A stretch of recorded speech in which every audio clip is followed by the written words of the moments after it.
여러분 안녕하십니까? 시다쇼 이것이 정치다의 윤정호입니다. 부산대학교가 조국 전 법무부 장관 딸의 의학전문대학원 입학을 취소하기로 결정을 했습니다. 입학 취소가 결정되면서 조 씨의 의사 면허가 어떻게 될지 그것도 관심인데요. 의전원 입학 취소 파장 전문가들과 바로 짚어보도록 하겠습니다. 어서 오십시오.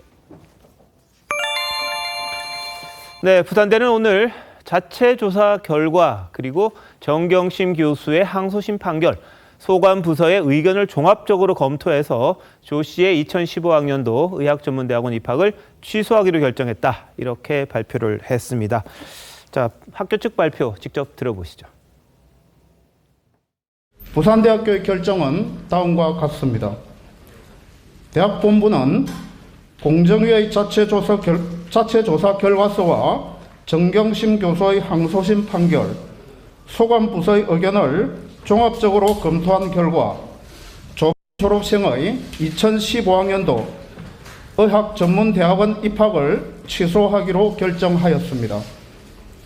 입학 취소의 근거는 2015학년도 의학전문대학원 신입생 모집 요강입니다. 당시 신입생 모집 요강 중 지원자 유의 사항에는 제출 서류의 기재 사항이 사실과 다른 경우 불합격 처리를 하게 되어 있습니다. 공정위는 동양대 표창장과 입학 서류에 기재한 경력이 주요 합격 요인은 아닌 것으로 판단된다고 보고하였으나 대학 본부가 입학 취소 여부를 판단할 때 지원자의 제출 서류가 합격에 미친 영향력 여부는 고려 사항이 될 수 없습니다. 의사 면허 취소와 관련된 것은 보건복지부에서 판단할 내용입니다. 네, 대학 본부가 취소 근거로 제시한 건 2015학년도 의전원 신입생 모집 요강이었습니다.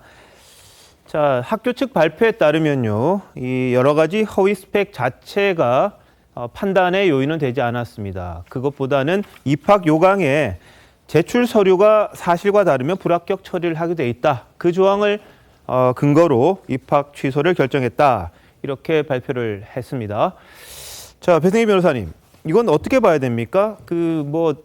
전형의 결과와는 상관없이 이 서류 자체가 문제다. 이 말인 거죠? 그렇습니다. 이 공정이라고 하는 그 자체 조사위원회가 있었던 것으로 알고 있는데요.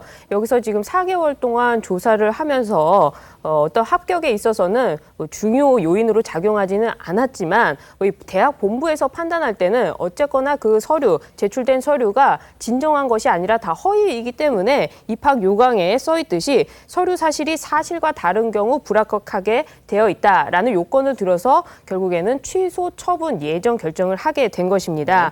그러니까 대학 본부와 이 공정위의 결과는 약간의 차이는 있습니다만 그동안 사실 대학에서도 판단을 미뤄왔던 것은 이 당시 제출된 서류가 진짜이냐 아니냐 이를 두고 과연 대학에서 이걸 판단할 수 있는 것이냐. 그렇기 때문에 이 정경심 교수의 항소심을 좀 지켜본 뒤에 항소심까지, 왜냐하면 사실심이 판단되기 때문에 거기까지 지켜본 뒤에 판단을 하겠다. 이런 유보적인 입장이었는데요. 네. 어쨌거나 이 대학 본부에서는 서류가 진실된 것이 아니고 허위이기 때문에 이를 근거로 취소 결정을 하게 됐다. 이렇게 설명을 한 것입니다. 네. 허위 스펙에 대해서 학교 측은 판단하지는 않았습니다. 정경심 교수의 항소심 판결을 그대로 인용했다 이렇게 말을 했습니다. 그러니까 학교 자체적으로 이 서류가 허위인지 아닌지 판단하지 않고요. 법원의 결정을 그대로 인용을 했습니다. 김영주 의원님 오늘 결정 어떻게 보십니까? 네, 우선 그 무죄 추정의 원칙을 지키겠다고 얘기했습니다만 최종심은 아니지만 종합적으로 판단했을 때 결과적으로는 항소심의 판결이 최종심에 준한다라고 학교 측에서 본 것 같습니다. 네네. 더 이상의 어떤 최종적인 결과가 달라질 것이 없다라고 하는 부분이고요. 또 예.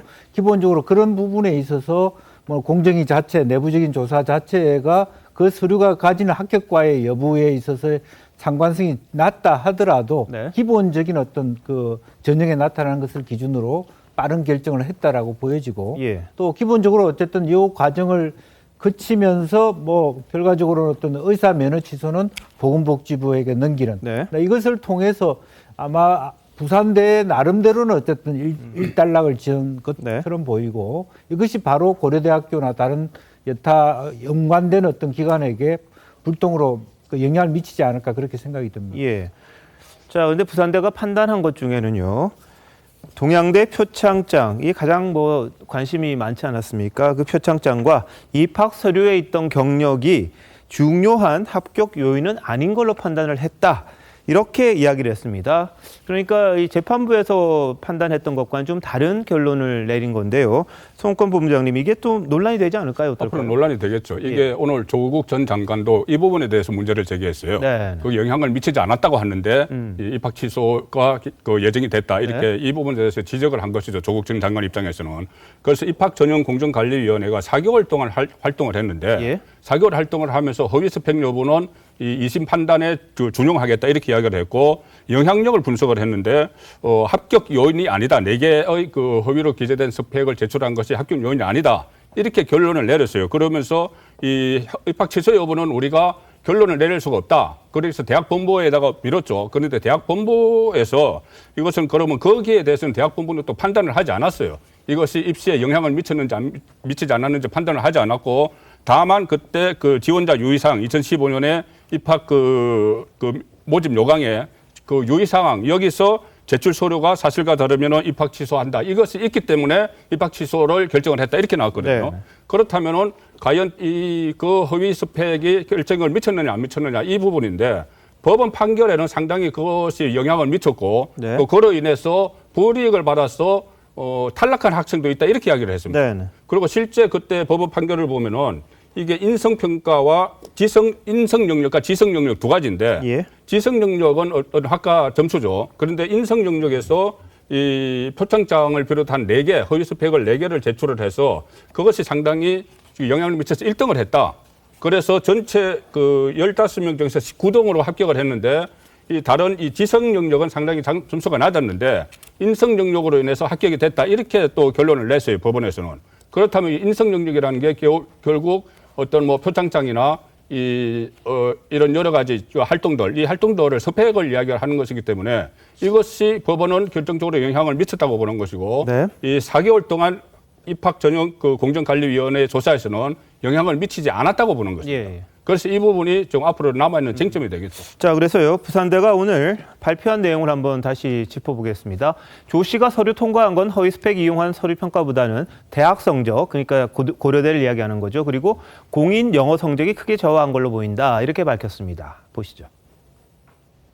7가지 스펙 중에 동양대 표창장하고 키스트 이제 그 인턴 경력이었나요? 그 2가지 정도를 집중적으로 봤다고 하는데 그게 맞는 건가요?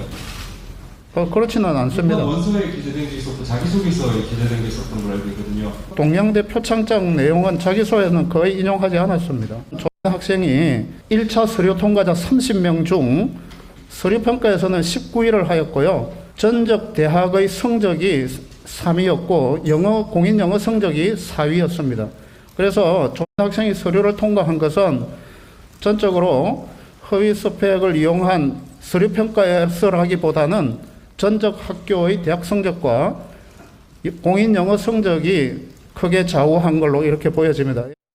네, 반면에요. 정경심 교수의 1심 재판부가 판단한 게 있습니다. 조 씨가 동양대 표창장을 제출하지 않았다면 낮은 점수를 받아 서류 평가 또는 2단계 평가에서 탈락했을 것이다. 이렇게 판단을 했었습니다. 자, 배 변호사님, 이게 법적으로 어떻게 될까요, 앞으로? 이게 소송을 할 거 아닙니까? 지금 이 부산대에서는 아마 이 탈락한 학생들에 대한 후폭풍 때문에 이 서류에는 영향이 없었다 이렇게 발표를 하는 것 같아요. 지금 서류 평가는 19위로 나왔습니다. 그러면 앞에 1위부터 18위가 있는 거죠. 그리고 이 전적 대학 성적으로는 3위를 차지했는데 그럼 앞에 1, 2위가 또 있습니다. 그리고 영어 성적, 공인 영어 성적이 4위라고 했는데 그럼 앞에 또 1위에서 3위까지 있는 거죠. 그러면 토탈로 치면은 앞에 최소한 한두 명은 더 있다는 거예요. 1, 2위가 있다는 건데 이를 뒤집을 수 있는 만한 상황이 뭐냐 했을 때는 이제 스펙으로 간다는 겁니다. 그런데 1심 판결문은 그에 대해서 뭐라고 판단을 했냐면 1위부터 19위라든지 아니면 성적이라든지 이런 부분을 가지고 이 등수 차이가 상당히 좁았다는 겁니다. 그러니까 0.01 1점, 뭐 1점 0점, 얼마 뭐 이런 식으로. 네. 그렇다면은 이거를 뒤집을 수 있는 것은 무엇인가 하고 보면 바로 이 낼 수밖에 없는 스펙. 그 중에서 하나는 누구도 그 대학 총장상은 없었는데 총장상도 포함된 거 아니냐. 예. 그래서 1심 판결문에서는 서류는 뭐 통과했을지언정 그럼 2단계에서는 분명히 영향을 미쳤던 거 아니냐 이렇게 판단을 한 겁니다. 예. 그런데 이제 부산대에서는 입학을 취소하는 거는 괜찮지만 이 입학을 취소했을 경우에 당시 지원자 중에 이 조국 씨의 딸 때문에 떨어진 사람들이 어떻게 할 것인가. 바로 그 부분에 있어서 예. 이게 만약에 정말 영향을 미쳤다면 그럼 다른 사람의 기회를 뺏어갔기 때문에 어떻게든 그 손해배상 청구도 할 수 있는 거 아니겠습니까? 그런 점에서 아마 이런 후폭풍을 네. 생각해서 이런 결론을 내린 게 아닌가 싶습니다. 네, 지금 조금 전에 보여드렸습니다만 재판부가요. 1.16점 차이가 났다. 탈락한 사람과 조 전 장관 딸의 이 합격하지 못한 학생과 조 씨의 최종 점수와의 차이가 1.16점에 불과했기 때문에 이 수상 경력이 작동이 됐을 거다. 이렇게 판단을 한 겁니다. 하지만 부산대에서는 서류 통과할 때 이 부분은 전혀 문제가 되지 않았다. 성적, 영어 성적, 그리고 전 학교, 대학교 때 성적이 좋았다. 3위 사유를 했다. 이렇게 이야기를 한 거죠. 네. 검찰에서 계속해서 쟁점으로 삼았던 동양대 표창장은 지금 부산대의 그 입장을 보면 예. 제외됐다라는 것이지 않습니까? 그러면 나머지 자원봉사에 관련된 스펙을 가지고 허위라고 인정을 했기 때문에 의전원 입학을 취소한다라는 결론에 다다른 것인데요. 이 부분은 검찰에서 또다시 무언가 소명을 해야 될 부분이 분명히 있을 것 같고요. 중요한 것은 저는 이번이 대법원 판결 전에 이루어진 예비 행정 처분이라고 하는 점에서 청문 절차가 더 남아 있다는 네네. 것이고요. 그런 점에서 충분히 소명할 기회가 있을 것으로 봅니다. 예. 그런데 또 한 가지는 우리나라 그리고 부산대 의학전문대학원에서 어떻게 자원봉사 실적을 가지고 그런 스펙을 가지고 입시의 당락을 결정하는지에 대한 부분은 많은 국민들의 의문으로 남을 것이라고 생각을 하거든요. 예. 그런 부분에 대한 부산대의 입장이 조금 모호했던 부분이 분명히 있는 것 같습니다. 네. 나머지 남은 시간 동안 그 부분에 대한 청문 절차 동안 소명이 잘 이루어져서 예. 대법원 판결까지 그 결과도 지켜보겠다라는 입장을 유지해 주셨으면 하는 바람입니다. 알겠습니다. 오늘 결정의 이제 큰 틀을 보면요. 허위 서류 자체가 당락에 영향을 미쳤다고는 판단하지 않았습니다. 근데 허위 서류라는 거는 허위 스펙이라는 건 재판부의 결정 그대로 따랐고요. 다만 입학 요강에 이 서류 가짜로 내면 취소할 수 있다라는 그 조항을 들어서 이 부분에 대한 입학 취소를 결정했다는 거 말씀을 드리겠습니다. 그리고 이 의료 봉사 관련된 내용들이 많았다 이렇게 이야기가 되어 있는데 그 부분의 판단은 또 별개라고 생각이 됩니다. 허위 서류하고는요. 저는 이 오늘의 결정을 지켜보면서 지연된 정의는 정의가 아니다라고 하는 격언이 좀 떠올랐는데요. 사회적 혼란과 갈등을 굉장히 크게 유발시킨 사건이었습니다. 왜냐하면 이미 정경심 교수에 대한 1심 재판 결과는 지난해 말이 나왔고 여기에 대해서 분명한 부산대학교의 입학 취소 결정들이 있어줄 때만이 네. 그 다음 의사면으로 이어지게 되는 사회적 혼란을 막을 수 있다. 이런 얘기들이 수차례 있었던 적이 있습니다. 꽤 긴 시간 동안 조 전 장관 딸에 관련된 이 허위 입시 자료 등에 대한 논란들은 커졌고 정경심 교수의 1심 재판 결과 등으로 인해서 나타났던 많은 일들이 있었는데 과연 그 기간 동안 부산대는 무엇하고 있었는가에 대해서 묻지 않을 수가 없습니다. 오늘도 나와서 해명하고 있는 많은 내용들이 보인다, 보여진다 등에 대한 얘기지 부산대학교 차원에서 얼마든지 관련된 2015년도 입시에서 어느 정도 성적에 대한 결과를 바탕으로 국민께 책임 있는 얘기들을 할 수 있는 위치에 있고 충분한 시간이 있었음에도 그저 재판 결과 뒤에 숨어있는 굉장히 소극적인 행동을 보여준 것은 아닌가 이런 의구심을 지우기가 어렵습니다. 네. 조금 전에 잘 얘기를 했지만 누군가 이 부산대학교 의전원의 조국 전 장관 딸의 합격 결정으로 인해서 누군가 단 한 사람의 운명은 뒤바뀌었을 수 있고요. 부산대학교 의전원에서 정말 조국 전 장관 딸이 열심히 공부하고 수학했는지에 대한 여부들은 과거에 있었던 학점 문제 그리고 그 낮은 학점에도 불구하고 장학금을 받았던 수많은 문제들을 대상으로 부산대학교에 비난이 쏟아진 바가 있었는데요. 여기에 대해서 지금 현재 상황 조국 전 장관 딸에게만 모든 책임들을 다 전가시키고 부산대는 뒤로 빠지려고 하는 것은 아닌가라는 생각 들기 어려운데 마지막 순간까지 관련된 책임을 다 지기 위한 노력들 필요하다고 생각합니다. 예, 부산대가 이제 탈락자, 그러니까 조국 전 장관 딸로 인해서 탈락한 학생에 대한 이야기도 했습니다. 어떻게 이야기를 했냐? 고려 사항에 없다. 이렇게 말했습니다. 보시죠. 정시 합격으로 인해서 당시 탈락했던 사람에 대한 부분은 어떻게 좀 처리가 되는지? 그건 저희들의 고려 사항이 아니고요. 정시 때문에 탈락했다라는 그런 근거도 아직은 없습니다. 네, 증명하기 힘들다 이런 설명인데요. 반면 정경심 교수의 2심 재판부 이렇게 이야기를 했습니다. 피고인의 범행이 없었더라면 합격할 수도 있었던 다른 지원자는 탈락하게 돼 막대한 피해가 발생했다. 이런 판단을 했습니다. 그리고 당시 재판 때 보면요. 증인으로 나왔던 분들, 교수 몇 분 계셨는데 그분들은 이 표창장이 있었기 때문에 아마 가점이 있을 거다. 이런 증언을 했었습니다. 재판에서는요. 근데 부산대 자체 조사에서는 그런 진술들이 얼마만큼 받아들여졌는지는 모르겠습니다만 최종적인 판단은 표창장이나 이런 것들이 당락에 크게 좌우되지 않았다. 서류 통과에 좌우되지 않았다. 이렇게 결론을 내렸는데 탈락자 문제가 새롭게 불거지긴 좀 시간이 많이 지났습니다만 어떻게 보십니까, 송 본부장님은요?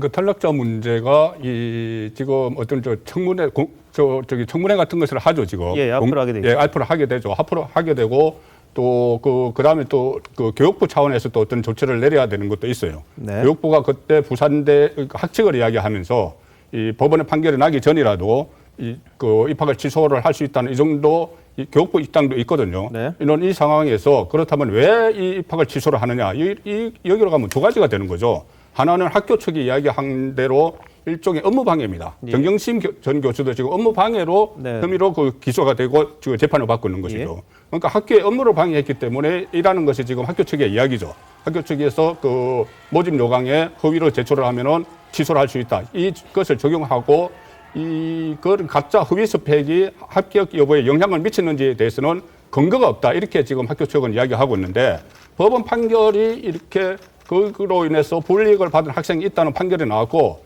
이 판결이 대법원에 가서 확정이 되게 되면은 그때 이 탈락을 했던 그 수험생들이 그 대법원 판결을 가지고 예. 다시 이 소송을 제기할 수도 있는 그런 아직 그 여지들이 많이 남아 있다고 봐야 예. 되겠죠. 자, 탈락자 문제에 대해서는 학교 측은 고려사항이 아니다 이렇게 이야기를 했습니다. 근데 제가 말씀드리고 예. 싶은 건 여기는 지금 사립대가 아니에요. 예. 국립대입니다. 그렇죠. 그렇기 때문에 사회적인 책임을 져야 되는 겁니다. 사립대에서 했다면 뭐 할 말은 없을 것 같은데 여긴 국립대고 또 심지어 본인들이 지금 뭐라고 이야기를 했냐면 이 영어 성적과 대학 성적 때문에 합격을 했다라고 했는데 예. 앞서 말씀드린 대로 대학 성적 3위고요. 그리고 영어 성적 4위입니다. 그럼 앞에 1위에서 2위가 있고 또 공인 영어 성적 1위에서 3위도 있습니다.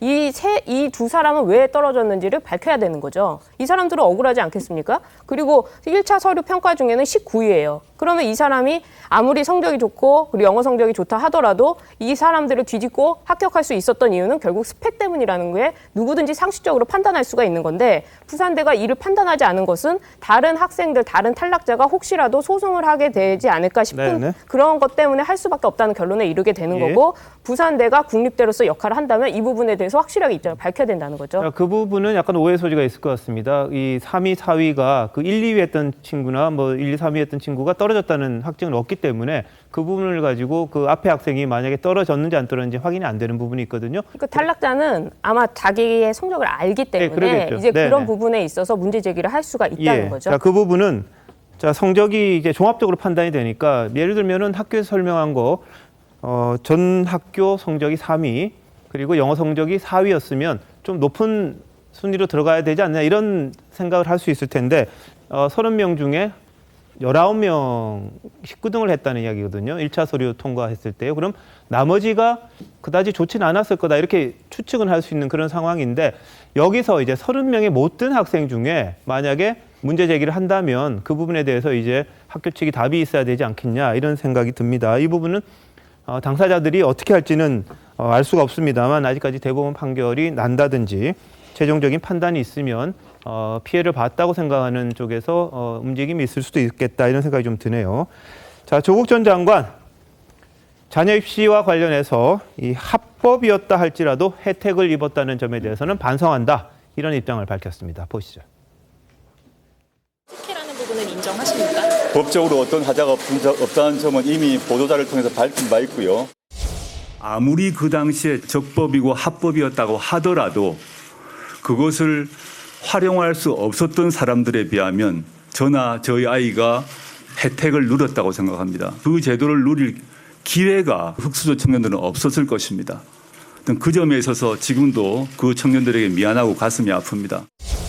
문재인 정부가 강조하는 기회의 균등과 과정의 공정과는 거리가 멀다는 지적에 대해서 어떻게 생각하십니까? 당시에 그 절차가 아무리 합법이었다고 하더라도 그 절차를 이용하지 못했던 많은 사람들에 대해서는 박탈감을 주었다고 생각하고 있고요. 그 점에 대해서 깊이 반성하고 있습니다. 예, 조 전 장관 이렇게 이야기했습니다만 오늘 관련 기사도 링크를 해서 SNS에 올렸고요. 이 부산대 설명 중에 성적이 좋았던 부분을 또 인용을 해서 강조를 했습니다. 그러면서 이제 청문 절차가 앞으로 남아 있는데 충실히 소명을 하겠다 이런 이야기를 했습니다. 지금 SNS에 올린 게 아시아경제 기사입니다. 거기 보면 이제 부총장의 설명이죠. 허위 경력보다는 다른 성적 그리고 영어 성적 이게 서류 합격의 주 요인이었다고 한 부분을 이렇게 발췌해서 올린 겁니다. 그만큼 조 전 장관의 입장에서는 저 부분을 이야기하고 싶었을 겁니다. 서류의 문제가 아니라. 저는 지금 조국 전 장관이 아까 그 국회에서 하신 말씀에 대한 부분을 저도 연장해서 말씀을 드리고 싶은데요. 우리가 어떤 법을 위반한 것과 그 법으로 그냥 혜택을 입은 것이 구분이 되어야 되는데 저는 이번 조민 양의 이 사태들이 조국 전 장관의 딸의 이런 부분, 이런 사건들이 굉장히 가슴이 아픈 부분이 이 사건의 출발점을 한번 돌아봐야 된다고 생각합니다. 조국 전 장관의 청문 절차 과정에서 전 장관의 그 권력형 비리라고 생각했던 사모펀드에서 시작된 수사가 별건 수사로 이어져서 저 딸의 이 스펙 허위까지 이렇게 이어진 부분이지 않습니까?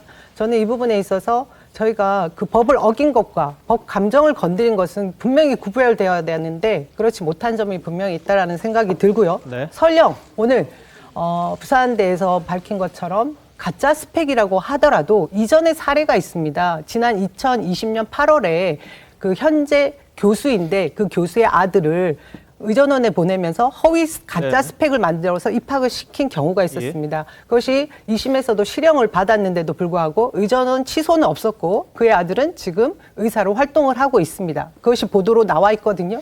하지만 이 잣대가 조국 전 장관에게는 지금 적용되지 않았다라는 사실입니다. 이 부분은 조국 전 장관이 누렸던 혜택과 별개로 다뤄져야 되지 않을까 그런 생각이 듭니다. 자, 그 부분은 약간 의문이 듭니다. 만약에 거기 스펙으로 들어갔다 그러면은 과연 뭐가 옳으냐? 그걸 인정을 하는 게 옳으냐, 인정 안 하는 게 좀 옳으냐? 그 부분에 대한 논란은 새로 제기가 될 것 같습니다. 어떻게 그게 의사로서의 역할을 그대로 하게끔 했는지 모르겠습니다만 부산대의 판단은 아직까지 의사는 면허에 대해서는 아직 이야기가 안 나왔으니까 모르겠습니다만 부산대에서는 의전원 입학 자체는 문제가 있다 이렇게 결정을 내린 부분이라는 걸 일단 말씀을 드리겠습니다.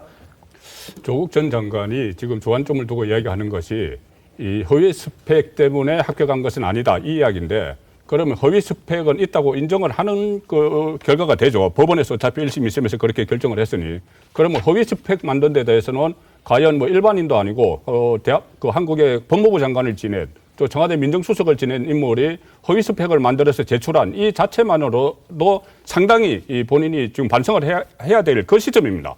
그리고 이 허위 스펙 때문에 떨어진 학생이 있는지 없는지 지금 확인은 안 되지만은 그 학생도 피해자지만은 일반적으로 그 또래 학생들이 전부 피해자라고 볼 수 있어요. 예. 이런 허위 스펙을 만들 생각지도 하지 못하는 학생들 얼마나 큰 상대적 박탈감을 느끼고 또 무슨 스펙 품앗이 이런 것까지 막 드러나면서 지금 일단은 이것에 영향을 받았든지 안 받았든지 어쨌든 입학이 취소될 정도로 하자가 있게 의전원에 들어갔고 그 결과 지금 의사가 됐고 한 병원에서 인턴 생활을 하고 있고 이 과정을 쭉 지켜보는 거기에 응시를 하지 않았던 대학원의 의전원에 응시를 하지 않았던 그 또래 학생들이 느끼는 박탈감 이런 것을 생각을 하면 조국 전 장관이 이 문제 가지고 계속 SNS 활동을 하고 할 그런 계제가 아니죠. 본인의 위치를 생각을 해야 돼요. 네, 알겠습니다. 대한민국은 3심제 아니겠습니까? 대법원 판결을 좀 더 지켜봤으면 좋겠습니다. 예, 지금 부산대에서도 이 항소심 끝난 다음에 결정한 이유가 이제 사실심리는 사실 끝나고 대법원이 이제 법률심이기 때문에 이게 크게 벗어나지 않을 거라는 판단이 있었던 것 같습니다. 대법원에서 바뀐다면 그건 또 다른 문제입니다만 지금 부산대 입장은 이 사실관계에 대해서는 결정이 났다고 보고 아마 이런 결정을 내린 걸로 보입니다. 정경심 교수의 허위 스펙, 딸에 대한 허위 스펙 모두 7개였습니다. 그런데 부산의전원에 썼던 거는 그중에 한 4가지입니다. 공주대 인턴, 키스트 인턴, 동양대 인턴 이 3가지였고요. 자기소개서에 표창장 수상 경력을 적었고 동양대 표창장을 총장 표창장을 첨부해서 낸 걸로 그렇게 돼 있습니다. 자, 부산대 오늘 결정은 예정 처분이라고 했습니다. 이후 행정절차법상의 후속 절차를 진행할 예정이라고 그랬는데 어떤 절차가 있는지 한번 들어보시죠. 오늘 내린 그 예비 행정처분은 행정절차법상 지금 대학본부가 내린 예정처분입니다. 다시 말해서 후속 행정절차법상에 규정되어 있는 청문 절차 등을 거쳐서 최종 확정을 거쳐야지 확정이 되는 것입니다. 통상 예정처분이 난 이후 청문 절차를 거쳐 최종 확정이 될 때까지는 2~3개월 정도 소요되는 것으로 알고 있습니다. 대법원 판결에서 그 판결이 뒤집히면 그 행정처분 결과도 바뀔 수가 있을 것입니다. 그것은 대법원 판결이 나는 대로 그때 가서 판결의 취지를 살펴보고 검토해서 결정할 내용입니다. 지금 예단하기는 어렵습니다. 조미 학생의 그 소명 이야기를 들으셨다고 하는데 어떤 좀 답변을 해주셨는지. 그 답변 내용에 대해서는 저희들이 구체적으로 말씀을 드리기는 좀 어려울 것 같습니다. 형사 재판을 준비하는 과정에서 거의 변론의 내용을 거의 그대로 저희들의 질의 답변서에 활용하셨다고 보시면 됩니다. 네, 절차가 어떻게 될지 저희들이 한번 준비를 해봤습니다. 부산대의 앞으로의 절차인데요. 지금 예비 행정처분을 한 거죠. 그럼 이제 청문 절차가 진행이 된다고 합니다. 조국 전 장관 아비로서 고통스럽다 이렇게 이야기를 하면서도 청문회가 있으면 거기서 이제 자세하게 소명을 하겠다 이렇게 이야기를 했는데 그 청문회가 남아 있는 겁니다. 그리고 이 청문 절차가 끝나면 최종적으로 합격 취소에 대한 확정을 하는 최종 처분 확정 절차가 있습니다. 근데 이 전체적인 기간이 한 2달에서 3달 정도가 걸릴 거다. 이게 학교 측의 설명입니다. 자, 그럼 의사 면허는 어떻게 될 거냐? 오늘 보건복지부 쪽에 기자들이 물어봤더니 답이 나왔다는데요. 의사 면허 취소에 대한 만약에 이 부산대가 일단 이걸 확정을 해야지만 그 다음 절차로 넘어간다고 합니다. 부산대가 입학을 취소하게 되면 의사 면허 취소와 관련된 사전 통지를 하게 되고요. 여기서도 당사자 의견 청취 등을 통해서 최종적인 처분을 한다. 이게 일반적인 절차라고 알려져 있습니다. 의사 면허가 취소되는 경우가 의전원 합격 취소라는 게 없다. 이런 이야기가 좀 있었죠. 그것 때문에 소송이 좀 많이 복잡해질 수도 있다. 이런 이야기를 했습니다만 보건복지부가 의사 면허에 대한 결정권을 갖고 있기 때문에 이걸 취소할지 여부에 대해서는 보건복지부 자체적으로 판단을 할 수도 있을 거다. 이런 가능성을 여기서 이야기를 했는데요. 이 절차는 실제 어떻게 될지는 저희들이 좀 지켜봐야 할 그럴 상황입니다. 조 전 장관의 이야기, 아비로서 참 고통스럽다. 청문 절차에서 충실히 소명하겠다. 이렇게 이야기를 했습니다만 최성해 전 동양대 총장은 딸이 뭘 안다고 그랬겠냐. 부모가 잘못한 게 아니냐. 이런 이야기를 좀 했습니다. 김영조 의원님 어떻게 보세요?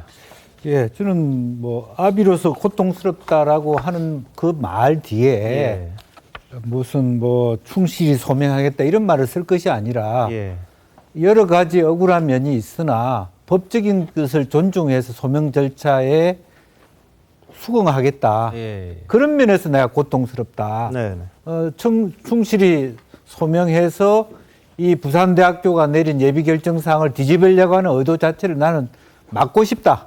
오히려 그 자그마한 결정도 결정이기 때문에 예. 그래야만 자신이 이 나라의 법무부 장관을 했다라고 하는 그런 입장이 많고 그런 면으로서 자신이 딸에게 미안하고 고통스럽다는 말을 하는 것이 지당하다고 보여집니다. 지금 이 법적인 부분을 가지고 부산대학교가 소위 대학의 결정이 굉장히 중요한 결정입니다. 네. 종합적으로 판단해서 내린 결정을 존중하지 않고 또 그 나온 설명을 빌미 삼아서 하나의 또 실오라기 같은 희망을 보겠다는 그런 것들이 저는 그렇게 국민들 입장에서 받아들일 수 없는 그런 아무리 부모의 입장을 10분 이해하더라도 저는 수긍이 잘 안 가고 있습니다. 네. 하지만 조국 전 장관 가족들은 지금 2심 판결이 난 부분 그리고 지금 계속 재판이 진행되는 부분 모두에 대해서 자신의 혐의를 인정하지 않고 있다는 것은 일관되게 말씀을 드렸습니다. 현재로서도 그렇고요. 2심 재판부가 징역 4년을 정경심 교수에게 선고한 것과 관련해서도 대법원의 상고에 다투겠다 이렇게 조 전 장관이 이야기를 했거든요. 한번 보시죠. 그런 모든 의혹은 제가 답하겠습니다. 부족하면 제가 비난을 받겠습니다. 저의 가족, 흠이 있을 것입니다. 문제가 있을지도 모릅니다. 검찰 수사에는 당연히 성실히 협조하고 출석할 것입니다. 사법 과정에 당연히 협조해야 됩니다. 그 상세한 과정은 알지 못합니다만은 수사와 재판 통해서 쉽게 밝혀질 것이라고 생각합니다. 정경심 교수 2심 판결의 충격이 큽니다. 권력형 비리, 조국 펀드 등 터무니없는 협의는 벗었지만 인턴 증명서가 유죄로 나왔습니다. 많이 고통스럽습니다. 그렇지만 대법원에서 사실 판단, 법리 적용에 대해서 다투겠습니다. 예, 인턴 증명서 유죄에 대한 이야기 많이 고통스럽다 이야기했습니다. 그때도 권력형 비리, 조국 펀드 등 터무니없는 혐의는 벗었다 이런 이야기도 했었는데요. 자, 대법원 판결 어떻게 될까요, 배승희 변호사님? 지금 이 대법원 판결 같은 경우에는 다들 이제 아실 것 같아요. 사실관계는 판단을 다 하고 이제 올라와서 이 법률심, 그러니까 그 사실관계를 가지고 적용된 법이 맞느냐 안 맞느냐 이걸 따지는 것이기 때문에 네.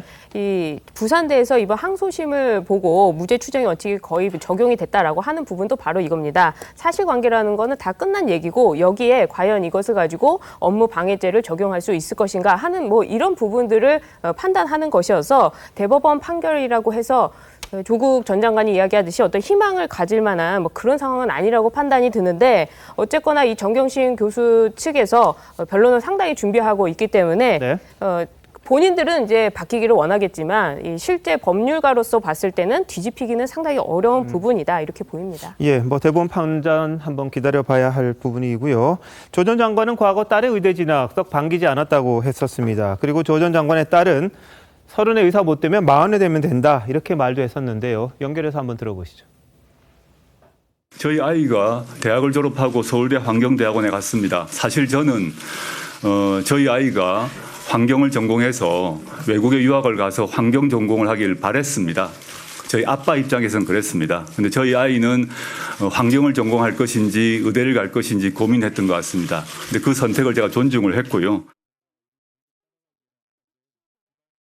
본인이 기소되고 대학원이나 대학 입학 취소되고 그래서 본인이 고졸이 되면 어떻게 해요? 그러면 정말 억울하죠. 제 인생 10년 정도가 사라지는 거니까요. 근데 저는 고졸돼도 상관없다고 생각하고 있습니다. 시험은 다시 치면 되고 30에 의사가 못 되면 40에 되면 된다고 생각합니다. 그리고 의사가 못 된다 하더라도 제가 이 사회에서 다른 일을 할 수 있다고도 생각을 하고 있고요. 본인이 정말 고졸이 돼도 상관이 없어요? 네, 상관없습니다. 예, 뭐 미래가 어떻게 될지 모르겠습니다만 참 안타까운 일입니다. 근데 조 씨가 의사고시 합격했습니다. 그리고 서울의 한 병원에서 인턴 근무 중이죠. 그 해당 병원 측에서도요 이런 이야기를 했다고 합니다.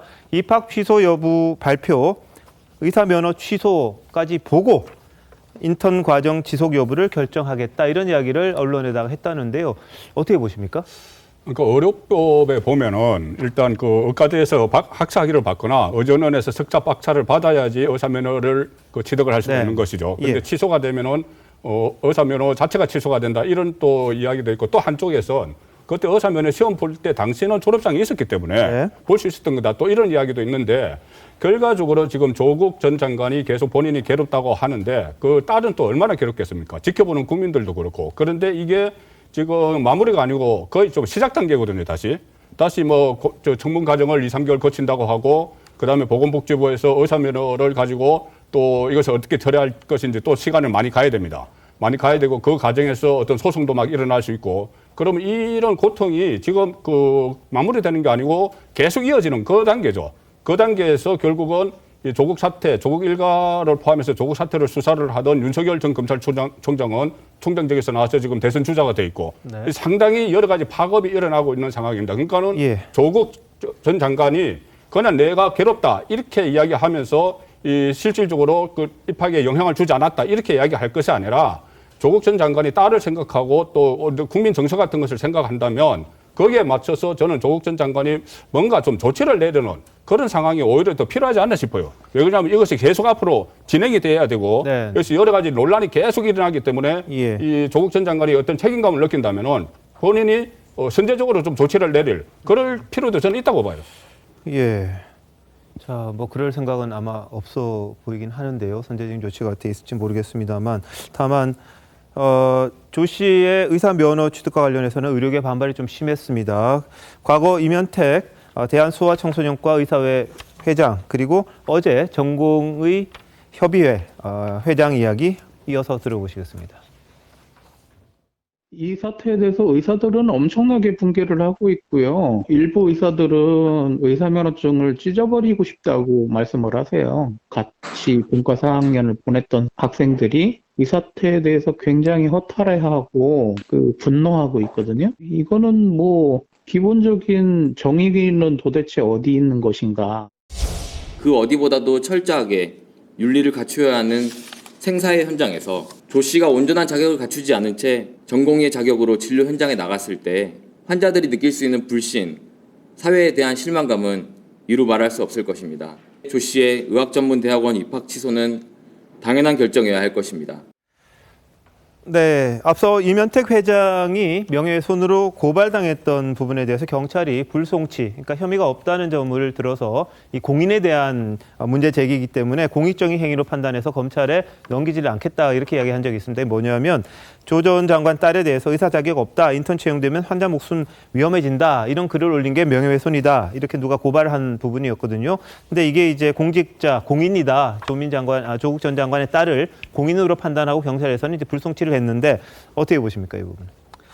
전체적으로 경찰의 판단이 옳다 이렇게 생각을 하고요. 그 당시에 단순하게 저 한두 명의 의료인들의 목소리가 있었던 것이 아니라 국민의 상식을 바탕으로 이 자격이 없다고 판단될 수 있는 여지들이 충분한데 의사 면허에 합격을 하고 일선 현장에서 의료인으로 활동하게 된다면 그 뒤에 그로부터 진료를 받았던 환자들이 만약 나중에 조국 전 장관의 딸이 의사 면허를 박탈당하게 된다면 거기에 대한 책임은 도대체 누가 지는 것인가, 이런 고민의 목소리들을 상당히 많이 제기한 적이 있었습니다.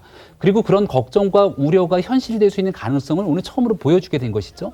부산대학교 의전원에 대한 입학이 취소가 되게 되면 자연스럽게 보건복지부 결정에 따라서 의사 면허도 반납될 수밖에 없을 것이고, 올 초에 의사 면허를 받고 나서 인턴으로 활동했던 기간들이 있기 때문에 이 시간 동안 조 전 장관 딸에게 진료를 받거나 병원에서 함께 있었던 모습들을 과연 국민들께서는 어떻게 바라보게 될 것이며 여기에 대한 총체적인 책임은 누가 지게 되는지에 대한 궁금증이 커질 겁니다.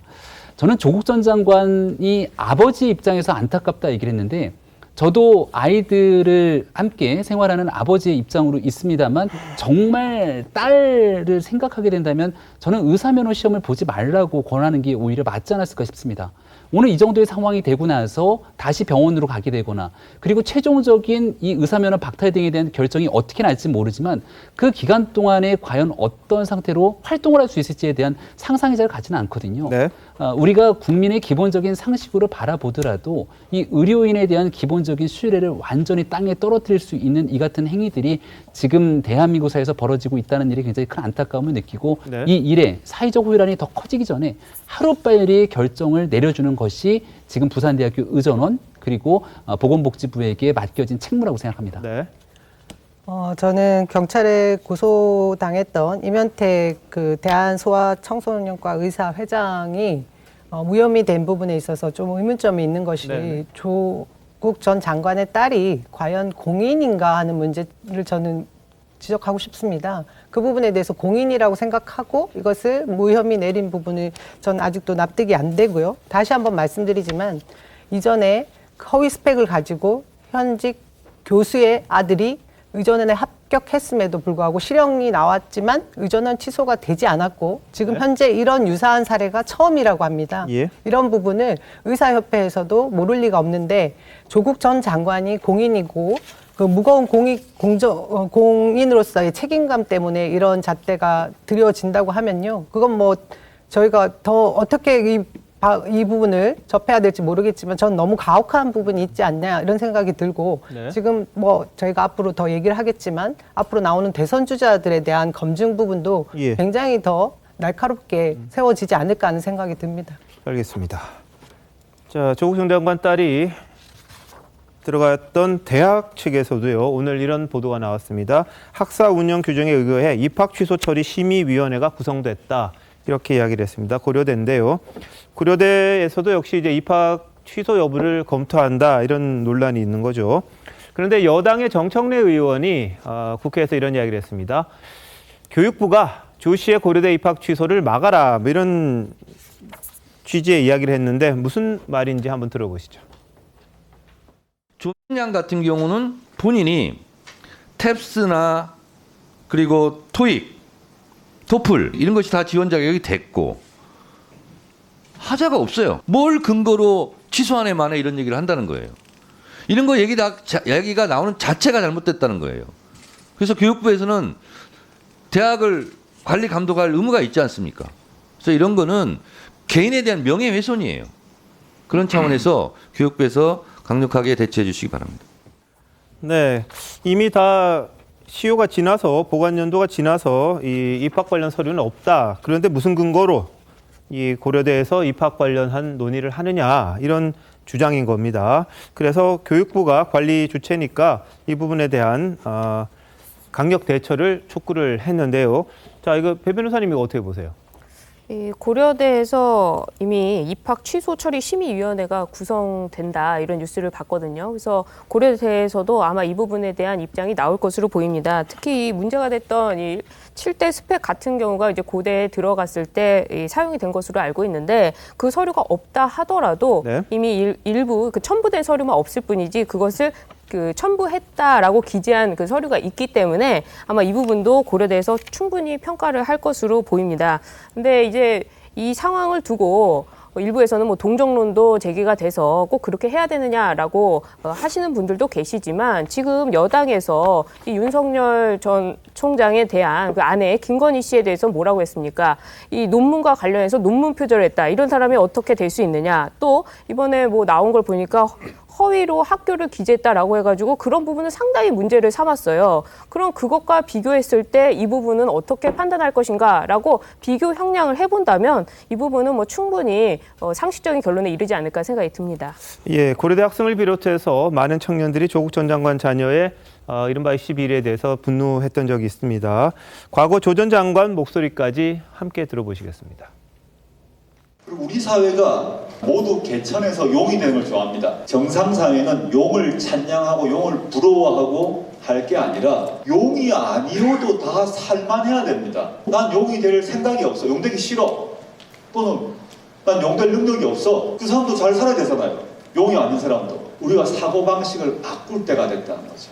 왜 본인은 정작 붕어, 개구리, 가재를 희생시키고 하천 밑바닥을 기는 남의 여의주를 뺏어서 자신의 딸을 용으로 만들려고 했던 것입니까?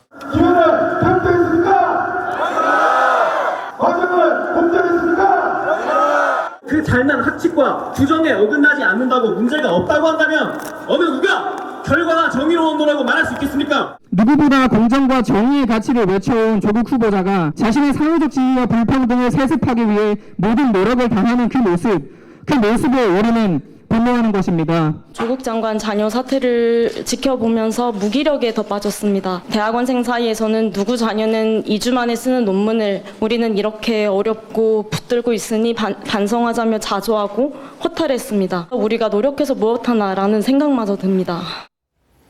네, 젊은이들의 박탈감이 상당히 있었던 사건인데요.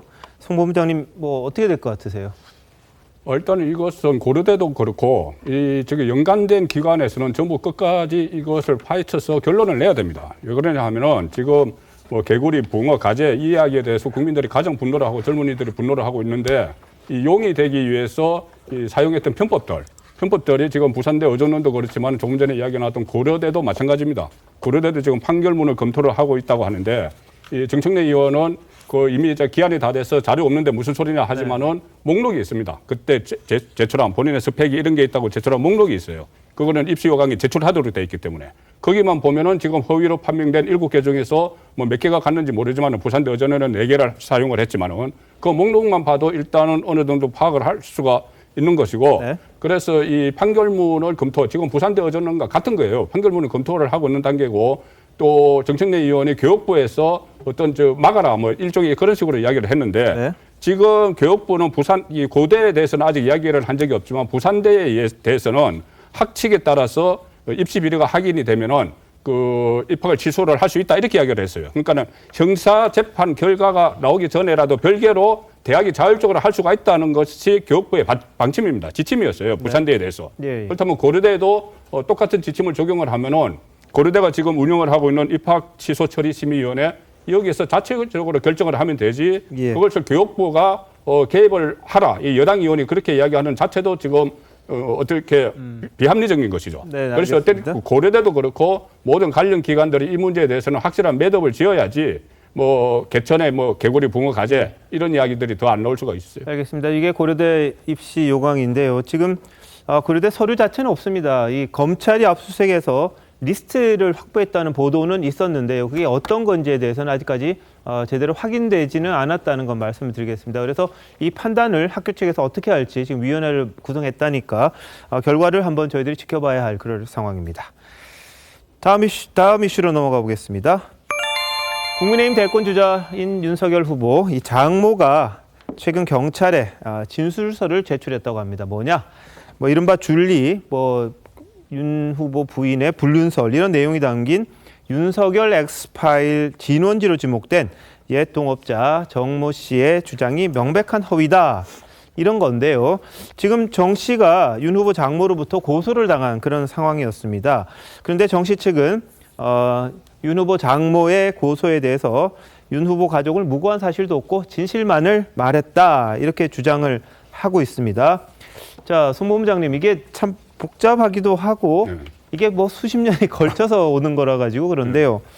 오마이뉴스 보도를 보면 이 김건희 씨의 작은 외할아버지가 또 등장을 합니다. 무슨 탄원서를 입수했다 이런 보도가 나왔는데 윤 후보 측 반응은 어떻고 이게 내용이 어떤 겁니까? 이게 내용은 일단 과거에 2012년 8월에 오마이뉴스가 지금 그 탄원서를 입수를 한 거예요. 입수를 했는데 탄원서를 그때 법원에 낸 사람이 누구냐면은 그러니까 김건희 씨의 작은 외할아버지니까 어머니의 작은 아버지가 되는 것이죠. 어머니의 작은 아버지가 그때 이 어릴 때부터 본인이 김건희 씨가 부친이 일찍 작고를 했기 때문에 본인이 다 이렇게 같이 키우고 나중에 결혼할 때도 본인이 다 시켰다 이런 이야기를 하는 작은 그 외할아버지예요. 작은 외할아버지인데 이 외할아버지가 이 정대택 씨와의 관계, 김건희 씨 그 모녀와 정대택 씨 관계에서 정대택 씨 주장에 굉장히 힘을 실어주고 있고요. 과거에 모 검사와의 동거설 이런 부분에 대해서 본인이 탄원서에서 그런 사실이 있었다. 또 그 검사의 모친이 김건희 씨를 딸처럼 생각을 했다. 뭐 이런 식의 그러니까 김건희 씨 쪽에 불리한 이런 탄원서를 2012년에 낸 거예요. 2012년에 낸 건데 그것을 오마이뉴스가 확보를 해서 오늘 보도를 한 것이죠. 그런데 윤석열 전 총장의 법률팀에서는 그 부분이 과거에 이미 다 한 차례씩 다 이야기가 됐던 것이고 새로운 내용이 나온 것이 아니다. 새로운 내용이 나온 것이 아니고 상당히 연세도 많고 그때도 연세도 많고 그 작은 외할아버지가 그런 상황에서 아마 같이 소송을 벌였던 이 정대택 씨가 이야기해 주는 대로 쓴 것 아니냐. 또 그런 또 반박을 하고 있기 때문에 이것도 뭐 진실 게임으로 아직은 흐르고 있는 상황이죠. 알겠습니다. 자, 그런데 이 김건희 씨가 모 인사와 부적절한 관계를 유지했다 이런 글 썼던 게 바로 지금 정모 씨인데요. 이 정대택 씨인데 이 허위사실 유포에 의한 명예훼손 혐의로 기소돼서 대법원에서 1,000만 원 벌금이 확정된 바 있다. 이게 지금 윤 후보 측의 주장입니다. 그러니까 예전부터 계속 이 부분을 문제 제기를 했지만 사실상 법적으로는 다 조치가 된 부분이다. 이런 주장인데요. 자, 김병민 대변인 어떻게 보세요? 가짜 뉴스가 어떻게 탄생되는가를 명확하게 여실히 보여주는 사례가 아닐까 싶습니다. 사실 얼마 전까지만 해도 엑스파일 논란하면서 대한민국 정치권에 굉장히 윤석열 예비 후보에 대한 가족을 둘러싸고 많은 일들이 있었는데 네. 거기에 근거하고 있는 많은 내용들도 마찬가지로 전문 소송꾼이라고 일컬어지고 있는 전대택 씨에 관련된 내용들이 상당한 수를 차지하고 있습니다. 예. 여기서 고령인 이 작은 외할아버지죠. 작은 외할아버지를 속인 상태에서 그 서명을 받게 되고 거기에 대한 문건 자체도 이 사실관계에 기초하지 않은 채로 이 내용들을 틀었었던 부분들이 상당히 발견됐기 때문에 이러한 내용들을 가지고 윤석열 유력한 대권 주자 중에 한 명인 윤석열 후보의 가족에 대해서 여러 가지 모함, 이 마타도성 성격들이 이뤄지고 있는 일들, 다시는 대한민국 정치권에서 이런 일들이 좀 없어야 된다는 생각을 강하게 가지고 있고요. 네. 특히나 이 확인되지 않고 근거 없는 낭설들을 바탕으로 또 정치 공세에 나서는 사람들이 있습니다. 이런 부분에 대해서는 이번 대한민국 대통령 선거 과정에서 두 번 다시 일어나지 않도록 분명한 법적 조치가 이뤄지고 이에 기반한 정치적 행위들도 함께 뒤따라야 된다고 생각합니다. 네. 자, 남희 대변인은 어떻게 보세요? 뭐 일련의 가정들이 다 가짜 뉴스였으면 좋겠다라는 생각을 한편 하면서도요. 저는 이것이 윤석열 후보에 대한 날카로운 검증 과정 중에 하나라고 생각이 듭니다. 어떤 부분이냐면 이 정대택 씨는 오랜 기간 지금 윤석열 후보의 처인 김건희 씨와 그리고 그의 어머니인 윤석열 후보의 장모와 관련한 일로 계속해서 소송을 해오던 분인데요. 이분이 주장하는 것은 이전의 과거이고 처가 결혼하기 전에 사생활 같긴 하지만 이 관련된 일들이 그동안 무혐의 처리되고 이런 과정에서 검사 동일체나 검사의 그 수사 관행들에 대한 문제점을 지적하면서 나온 일련의 과정의 흐름이라고 봐지거든요. 네. 그런 점에서 계속해서 소명하고 싶어하는 부분들이 있는 것 같습니다. 저는 그 부분을 연결지어서 분명히 윤석열 후보 측에서 네. 소명을 해야 될 부분이라고 생각합니다. 알겠습니다. 일부 처리되지 않았던 사건은 또 장모가 구속돼서 지금 돼 있는 상황도 있습니다. 그래서 사정 변경이 있을 수도 있습니다만 이 부분에 대한 공세랄까요? 이런 것들은 아마 계속해서 이어질 것 같고 윤 후보 측에서 어떻게 대처하느냐 국민이 또 지켜보고 있는 거 다 아실 거라고 생각이 듭니다. 그래서 이 네거티브 내지는 검증 여기에 대한 공방도 앞으로 당분간 이어지지 않을까 싶습니다. 이런 가운데 윤 후보가 최근 국민의힘 초선 모임에 가서요. 건강한 페미니즘 발언을 했었습니다. 이게 좀 논란이 됐었죠. 그런데 이 발언을 문제 삼는 칼럼이 등장했는데요. 먼저 윤 후보 발언 보시고 이 칼럼에 대해서 어떻게 돼 있는지 한번 이야기 이어가도록 하겠습니다. 저출산 문제는 결국은 이게 원인을 이제 얼마 전에 무슨 글을 보니까 이 페미니즘이라는 것이 너무 정치적으로 악용이 돼가지고 이게 남녀 간의 어떤 건전한 이런 교제 같은 것들도 막 그 정서적으로 막는 이런 역할을 많이 한다. 이런 얘기도 있고 이 페미니즘이라는 것도 건강한 페미니즘이어야지 이것이 어떤 그 선거에 유리하고 집권을 연장하는데 악용이 되고 이렇게 돼서는 안 된다고 생각합니다. 예, 중앙일보 칼럼이 등장을 했는데 이 심각합니다. 6일마다 데이트 살해당하는데 뭐가 건전팸이냐 이런 지적을 한 겁니다. 자, 송 본부장님 좀 더 자세히 좀 설명해 주세요. 중앙일보가 최근에 신설한 칼럼 중에서 2030 세대들이 여러 분야 2030 세대들이 본인의 이야기를 막 할 수 있는 그런 칼럼 코너가 새로 신설이 됐더라고요. 거기에서 엘리라는 그 어디 프리랜서 크리에이터인데 이 크리에이터가 칼럼을 쓰면서 윤석열 전 총장이 초선 의원들과의 한 대화에서 남녀 간 건전한 교제도 페미니즘이 너무 정치적으로 악용돼서 막는다 이렇게 하니 건전한 교제가 어디 있느냐 본인이 지금까지 통계를 쫙 제시를 했어요. 그 데이트 폭력 같은 것 그리고 또 사귀던 남성에 의해서 여성이 살해되는 것이 전체 통계를 내보니 그것을 나누니까 6일에 한 명꼴로 그런 피해자가 생기는데 이 일방적인 남성 우월주의 이런 것이 문제인 것이지 건전한 데이터가 지금 현실적으로 불가능하다. 그러니 대선 주자니 이 건전한 데이터에 대해서 정확히 좀 개념을 알아야 된다. 이런 이야기를 한 것이죠. 그래서 뭐 진정한 양성평등이나 이 성범죄자에게는 더 중형을 내려야 되는 이런 그 시급한 이런 문제에 대해서 윤석열 전 총장이 좀 알아라. 이 취지로 그 칼럼을 쓴 거예요. 그러니까 윤석열 전 총장이 그 댓글을 올려서 건전한 비판에 감사하다. 그런데 내가 페미니즘 자체를 그 이야기한 것이 아니고 내가 비판한 것은 페미니즘을 악용하는 정치인을 비판을 한 것이다. 예. 그렇게 또 해명을 한 그 부분이죠. 알겠습니다. 칼럼에 이제 실명 아이디죠. 자기 아이디로 댓글 다는 거 그렇게 흔하지는 않을 것 같은데 김영준 의원님 어떻게 보세요? 이런 흐름들은요? 저 흐름들은 제가 봐서 윤철 총장이 아직까지 정치인으로 완전히 오리엔테이션이 안 됐다는 느낌이 되게 많이 듭니다. 왜냐하면 네네. 상당히 우리가 옛날에 제가 느꼈던 가장 그 사사롭고 보이지만 국회의원 시절에 이제 크게 혼란스러운 게 어린이집에 가서 유치원이라고 얘기한다든지 유치원에 가서 어린이집이라고 얘기하는 그런 혼란들이 있거든요. 네네. 지금 페미니즘 논란은 함부로 어느 정치인도 쉽게 저렇게 편안하게 얘기할 수 있는 주제가 굉장히 아닙니다.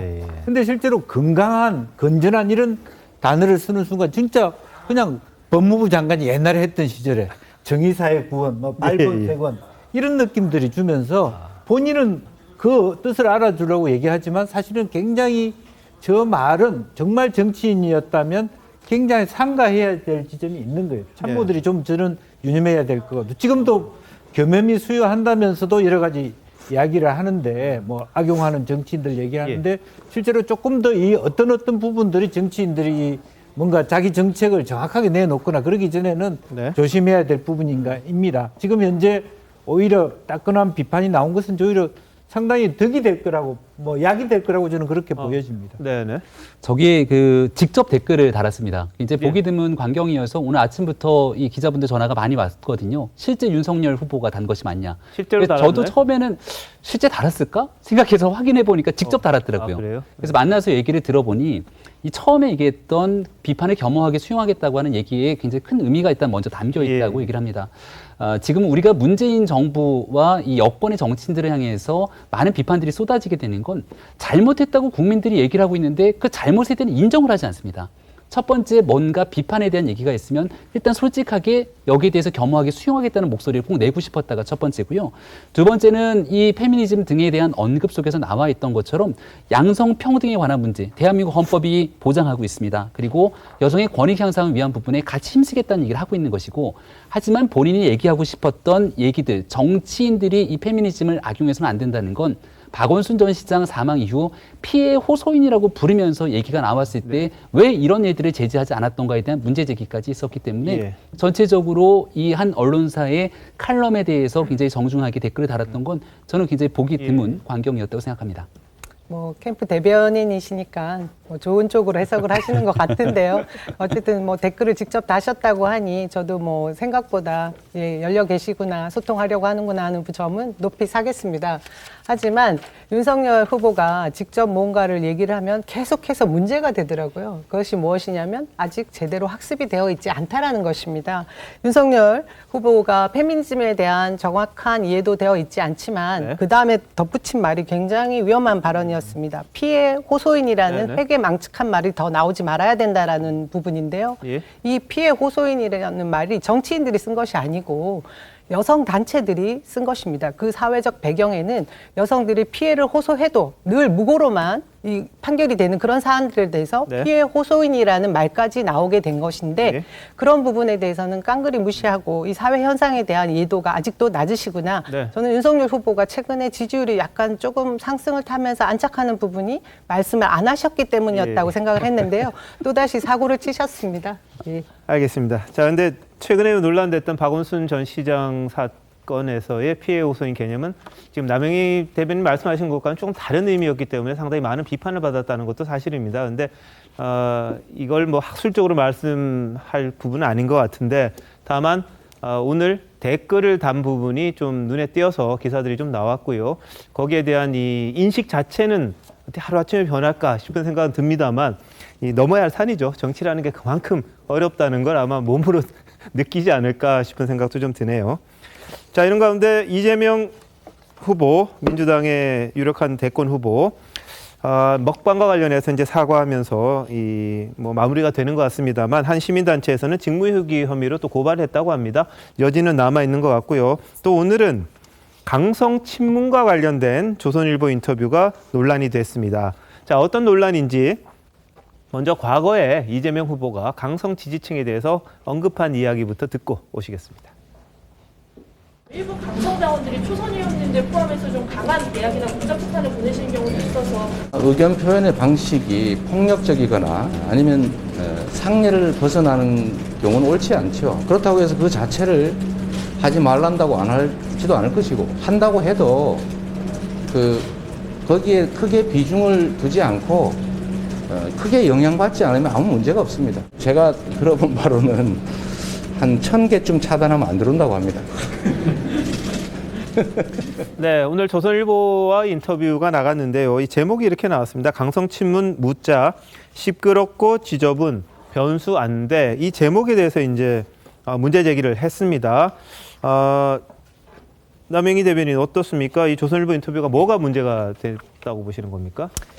저희가 모든 인터뷰 과정들을 보면 뭐 많은 말을 하고 나면 이 문맥과 맥락이라는 것이 있는 것인데 그 제목으로 따지게 되면 그 전체 흐름을 이해하기 어렵게 방해하는 때도 있고 네. 더 편하게 요약할 때가 있습니다. 근데 저는 이번 조선일보의 이 언론 제목은 앞선 제가 말씀드렸던 이 전체 맥락을 약간 방해하는 요소로 작용하지 않았나 해서 캠프에서 정정 요청을 했고요. 그래서 바로 수정을 해주셨는데 그것이 뭐 정정되기 이전 것이 지금 다 먼저 나가서 신문엔 저렇게 나갔을 이슈가 거고요. 논란이 됐습니다.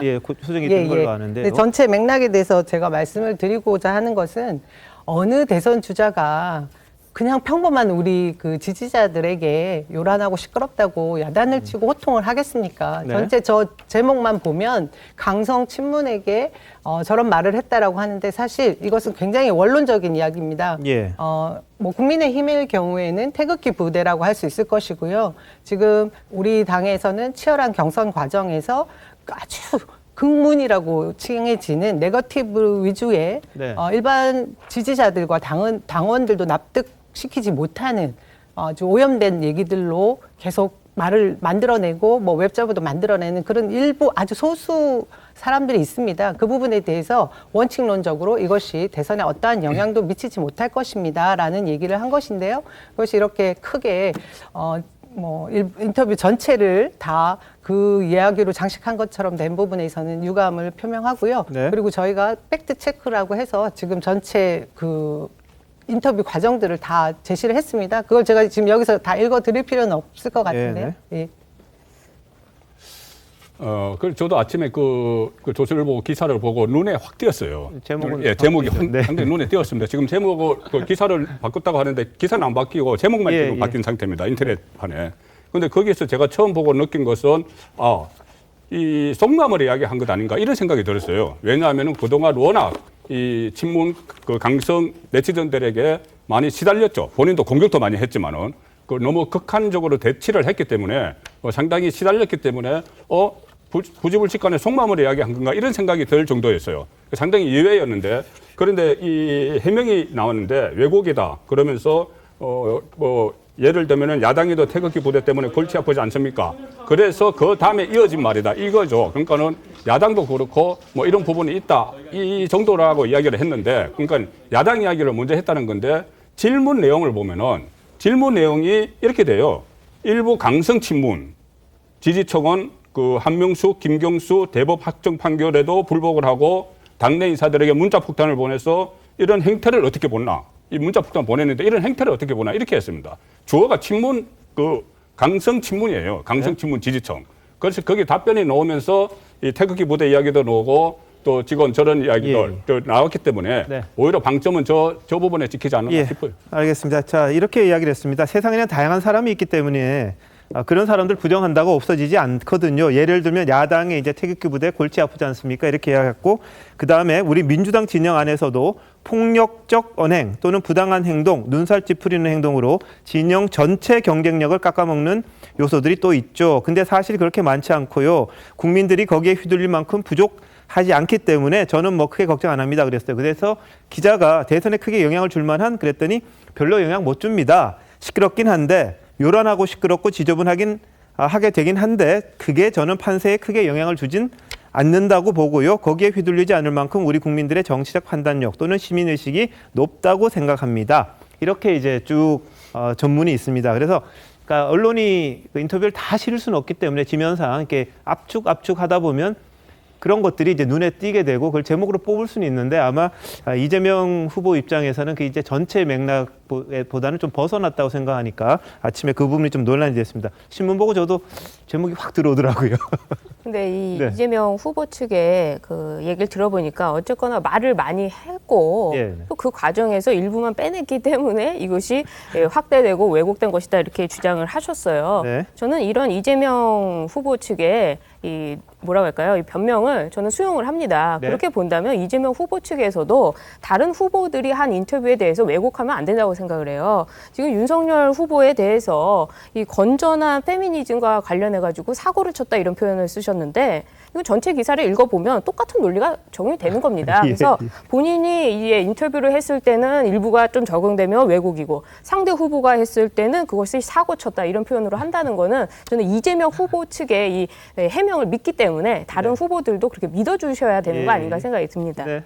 저기 배 변호사님, 저는 왜곡이라는 표현을 전혀 쓴 적 없고요. 아까 윤석열 후보 측의 이야기는 저희가 말하는 그 단어의 정확한 뜻을 좀 더 이해해 주십사 하는 얘기였습니다. 알겠습니다. 피해 호소인이라는 단어 자체의 의미를 윤 후보가 네. 제대로 잘 모르고 쓴 거 아니냐 전혀 다른 이런 이야기입니다. 지적을 하신 거니까 예, 예. 그렇게 서로 이해를 하시면 좋겠습니다. 이재명 후보도 언론 인터뷰했던 게 이제 제목 때문에 또 오늘 논란이 있었습니다.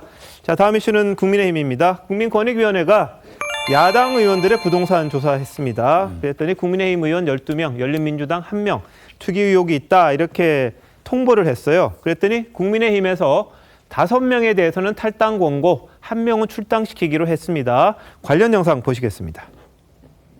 모두의 뜻을 모아 만장일치로 결정합니다. 강기훈, 이주환, 이철규, 정찬민, 최춘식, 한무경 의원의 경우 탈당과 함께 수사에 적극 협조할 것을 요구하기로 하였습니다. 한무경 의원의 경우 다음 의원총회에 제명안을 상정할 것입니다. 예, 5명은 탈당 권고, 비례대표는 제명, 나머지 6명은 본인 개입이 없거나 소명이 완료됐다. 거기엔 윤희숙 의원도 들어가 있습니다. 자, 김영주 의원님 어떻습니까? 민주당도 지난번에 탈당 권유하고 제명하고 그랬습니다. 비교하실 수 있을까요? 글쎄 어제 이제 뭐 이런 어제 오늘 이렇게 발표하는 것도 봤고요. 예. 권익위에서 발표하는 것 대응하는데 실제로 민주당은 이제 당 대표가 권고를 했는데도 실제로 그걸 거의 받아들이지 않고 또 혹은 일부 뭡니까 그것이 제대로 소명된 의원들도 있고요. 이제 그런 부분이 좀 이제 한편으로는 수그러들었는데 국민의힘은 나름대로 빠른 결정을 내린 것 같습니다. 실제로 의회에 좀 손해를 많이 본 경우가 윤희숙 의원 같은데 대선 후보로 나와 있기 때문에 근데 내부적으로 보면 본인이 직접 연관된 부분이 아니기 때문에 실제로 뭐 그 부분은 이제 빠진 것 같습니다. 그런데 한편으로 이 불통이 또 한 번 또 결과적으로는 또 윤석열 총장 측으로 가지 않을까. 어떤 캠프에 누가 많고 이런 부분으로 또 옮겨가고 있는 것이 또 재미있는 현상 같다는 생각이 들고 어쨌든 국민의힘에서 빠른 결정이 내린 것은 잘 됐다라고 보여집니다. 자, 민주당에 대한 투기 의혹 제기됐을 때 이준석 대표가 한 말이 있습니다. 민주당의 기준보다 엄격하고 국민 눈높이에 맞아야 한다. 그러면서 강경 조치 예고했었거든요. 보시죠. 민주당에서 송 대표님께서 상당히 전격적으로 이 출당 조치를 언급하셨는데 뭐 저희도 그에 못지 않은 판단들을 할 것이다. 저희가 민주당보다 더 강하게 대처하겠습니다. 이준석 대표님께서 민주당보다 더 강하게 원칙적인 조치를 취하겠다는 말씀에 오셨기 때문에 어떻게 처리할지 한번 보도록 하겠습니다. 저희 당은 국민과의 약속을 지키기 위해 사상 초유의 탈당 권유 조치를 취했습니다. 이번에도 어물쩍 넘어가거나 시간 끌기를 한다면 남는 것은 국민의 가차없는 심판뿐이다. 명심하시기 바랍니다. 자, 남희 대변인 어떻게 보셨어요? 네, 저뿐만 아니라 많은 국민들이 국민의힘에서 이 부동산 문제에 대해서 어떻게 접근할 것인가에 대해서 궁금해했습니다. 이전에 4.7 재보궐선거 이전에 더불어민주당이 굉장히 힘들었잖아요. 그래서 이번에 어떻게 될지. 그리고 이준석 대표가 공언했던 점이 민주당보다 강하게 대처할 것이라고 했는데 지금 오늘 발표한 것을 보면 총 12명 중에 뭐 5분을 제명 또는 뭐 탈당 조치한다고 하니 뭐 민주당과의 뭐 차이가 크게 없다라고 네. 저는 생각이 듭니다. 예. 저는 중요한 것이 지금 차제에 이 부동산 공무원, 고위 공무원들에 대해서 부동산 백지 신탁을 입법화했으면 좋겠다라는 생각입니다. 이재명 지사가 이미 그것을 입법 도입을 발의한 적이 얘기를 한 적이 있습니다. 저 주장을 한 적이 있는데요. 주식도 그렇고 문제가 되는 것이 국민의 눈높이 아니겠습니까? 네. 국민들이 부동산 폭등으로 인한 그 상실감들이 결국은 투기 수요에서 오는 것인데 고위공직자들이 그곳에 가담을 한 것이 문제라고 생각하는 것 같습니다. 그것에 저희가 보기에는 여야 특별히 다를 것이 없다라는 것이 이번 일의 그 결론이라고 봐지는데요. 그럼 방지할 수 있는 일도 국회에서 마련하는 것이 맞지 않나 생각합니다. 알겠습니다.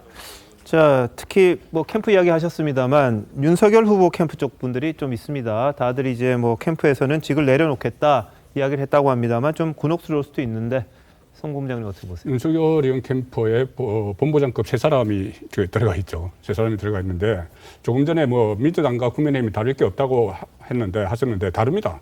왜 그러냐면 민주당은 그 2명, 비례대표 2명은 제명을 했죠. 10명 탈당 권유를 했는데 비례대표 2명 제명한 것은 국회의원직 유지시켜주기 위한 것이에요. 그래서 윤미향 의원 같은 경우는 무소속이 된 상태에서 국회의원직을 보유하고 그 위안부 할머니들 비판을 하지 못하도록 하는 법을 발의하는 데 또 참여를 했죠. 그리고 10명을 탈당 권유를 했는데 5명만 탈당계를 냈는데 그것을 처리를 안 하고 있어요. 나머지 5명은 내지를 않았습니다. 그러니 형평성 때문에 해서 처리를 못한다. 그래서 10명 그대로 탈당 안 하고 있습니다. 그런데 국민의힘은 5명 탈당 권유를 했는데 당은 당규가 다른 것이 민주당은 탈당 권유해서 탈당 안 하면 그만이에요. 그런데 국민의힘은 탈당 권유를 해서 탈당을 일정 기간 내에 안 하면은 바로 즉각 제명을 합니다. 그렇죠. 제명을 하고 또 의원총회에 들어가서 또 3분의 2 또 찬성을 하면 제명이 되는 거예요. 당은 당규가 다른데 이 5명 탈당 권유한 것하고 10명 탈당 권유한 것은 이쪽이 5명 탈당 권유가 훨씬 더 엄하게 징계를 한 거죠. 예, 뭐 서로 양당을 향해서 뭐라고 이야기는 어렵습니다만 국회의원 스스로 좀 이 부분 어차피 특별수사본부가 좀 수사를 할 겁니다. 하게 되면은 그 부분에 대한 판단이 나올 것 같은데 근데 솔직히 국민권익위원회에서 어느 정도까지 정말 자세히 봤을까 거기에 대한 물음표들은 좀 있더라고요. 이 법적인 권한이 그렇게 많지 않고 이 서류 볼 수 있는 권한만 받아가지고 했는데 그게 실질적으로 어느 정도까지 판단이 됐을지 그것도 좀 따져봐야 될 부분 아닌가 싶긴 합니다. 한편 이 열린민주당은 김의겸 의원입니다. 지난번 흑석동 그 땅 그 부분이 또 문제가 됐는데 권익위 발표 후에 곧바로 관련 의혹에 대한 해명을 했습니다. 보시죠. 이 업무상 비밀 이용, 이건 정말 사실이 아닙니다. 이미 2018년 5월에 건설을 시공사로 선정을 했고요. 제가 부동산을 구입하는 날은 그 2달 뒤입니다. 권익위가 그러면 왜 업무상 비밀을 이용했다라고 보느냐라고 근거를 제가 그 자료를 통해서 보니까 청와대 대변인으로 재직하고 있어 개발 정보를 취득했을 개연성이 없다고 단정하기 어려운 점, 이렇게 이유를 들고 있어서 대단히 빈약한 근거에서 저 문제를 제기했다. 뭐 저로서는 억울하지만 하여튼 이번 기회에 공식적인 결론을 내릴 기회라고 저는 긍정적으로 생각하고 수사에 적극적으로 성실히 임하겠습니다. 네, 열린민주당도 문제 없다, 별 조치 없다 이런 입장인 것 같습니다. 그런데 이 전현희 권익위원장도요, 김의겸 의원과 관련해서 이야기를 했습니다. 조그마한 의혹이라도 제기된 사안에 대해선 결과로 나타낸 것이다 이런 이야기를 했는데 무슨 말인지 한번 들어보시죠. 그 사안에 대해서는 경찰에서 확인을 해서 수사로 종결을 하도록 저희들이 송부를 한 셈이죠. 주장하시는 말씀이 사실이라면은 그 부분은 뭐 상당히 또 합리적인 일리가 있다 이렇게 생각을 하는데 일단은 지금은 이제 당사자의 주장이므로 그에 대한 구체적인 내용은 수사 결과에서 밝혀질 거다 생각을 합니다. 예, 전 위원장이 이야기한 건 그겁니다. 새로운 의혹은 없는데 현재 검찰에서 수사가 진행되기 때문에 수사로 종결하게끔 권익위원회에서 송부했다 이런 이야기죠. 자, 이렇게 되면 권익위원회에서 그럼 결론을 못 낸 상황이고 조사를 제대로 못했는데 또 이걸 투기 의혹이 있다 이렇게 이야기하는 것도 좀 문제가 있는 게 아닌가 싶긴 한데요. 억울한 분들도 계시긴 하겠습니다만 부동산 굉장히 민감하고요. 특히 고위공직자들에 대해서는 그 부분에 대한 도덕성 요구가 있다는 거 감안하셔서 잘못이 없다면 스스로 소명하시면 될 것 같습니다. 잠시만요. 대한민국 이슈의 중심 시사쇼 이것이 정치다. 여기까지입니다. 내일 다시 찾아뵙겠습니다. 고맙습니다.